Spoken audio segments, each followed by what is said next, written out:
అధికారులు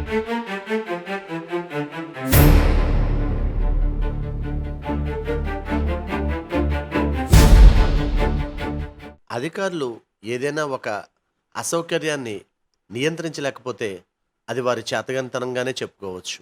దాంతో పాటుగా ప్రజల బాధ్యతారాహిత్యంగా కూడా చెప్పుకోవచ్చు.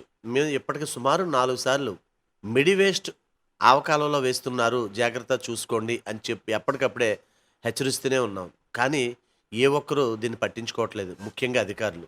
దానికి ఏదైనా ఒక సీసీ కెమెరా ఏర్పాటు చేయాలి. ఎందుకంటే ఇక్కడ మీరు గమనిస్తే పెద్ద పెద్ద కవర్లతో తెచ్చి వేసేస్తున్నారు. దాంతో పాటుగా ఇక్కడ ఆర్గాన్స్ ఏవో పడేస్తున్నారేమోననే అనుమానాలు కూడా అనేకున్నాయి. ఎందుకంటే అక్కడ మీరు గమనించవచ్చు చాలా క్లియర్‌గా ఈగలు అవన్నీ కూడా చాలా దారుణంగా ఉంటున్నాయి. ఇంత భారీ స్థాయిలో ఈ మెడి వేస్ట్ ఎందుకు ఇక్కడ కాలువలో వేస్తున్నారు? దీన్ని చూసి చూడనట్టు అధికారులు ఎందుకు వదిలేస్తున్నారు? ఇది ఒక అనాథరైజ్డ్ హాస్పిటల్‌లో జరుగుతున్న ట్రీట్మెంట్‌కి సంబంధించిన వేస్టా? లేతే ఏంటి? ప్రతి చోట ప్రతి హాస్పిటల్ నుండి కూడా మెడి వేస్ట్ సేకరిస్తారు. మరి ఇక్కడ ఈ ఏ హాస్పిటల్ నుంచి వస్తుంది? దీనిపై అధికారులు ఎందుకు మిన్నకుంటున్నారు? పారిశుద్ధ్య విభాగం వారు ఆ కాలవల్లోకి దిగి మరీ ఈ యొక్క శుభ్రం అనేది చేస్తున్నారు. వాళ్ళకి ఈ నీడిల్సు, ఈ చెత్త చెదారం ఏదైనా పొరపాటున ఏదైనా గుచ్చుకుని ఏదన్నా జరగరానిది జరిగితే దీనికి ఎవరు బాధ్యత వహిస్తారు? చర్యలు తీసుకోలేని అధికారులా?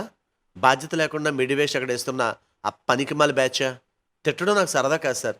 చాలా సార్లు రిక్వెస్ట్ చేయడం జరిగింది. ఇప్పటికి నాలుగోసారి. మీరే గమనించండి. అక్కడ ఆర్గాన్స్ లేతే ఏమో తెలీదు. ఎందుకంటే అంత క్లియర్‌గా నేను చూడలేను గదా! ఈగలు మాత్రం విపరీతంగా ఉంటున్నాయి. మరి అధికారులు ఎప్పటికైనా కళ్ళు తెరిచి ఈ విషయంపై తగిన చర్యలు తీసుకుని ఏర్పాటు చేయాలని ప్రజలు కోరుతున్నారు. వాంబే గృహాల వారికి ముఖ్య మనవి. ఈ పనికిమాలి వాళ్ళెవరో మీకు దొరికితే కుక్కను కొట్టినట్టు కొట్టండి. ఎందుకంటే ఇక్కడ మీరే ఎక్కువ నివాసం ఉంటారు. మీ నివాసాల దగ్గరికి తీసుకొచ్చి వాళ్ళు పోసేస్తున్నారు. పొర్రపాటున వాడు దొరికితే కుక్కను కొట్టినట్టే కొట్టాలి. ఇది ఒక రెస్పాన్సిబుల్ సిటిజన్‌గా నా మాట తప్ప అన్యథా భావించకండి. ఇవి 2 రోజుల క్రితం తీసిన వీడియోలు.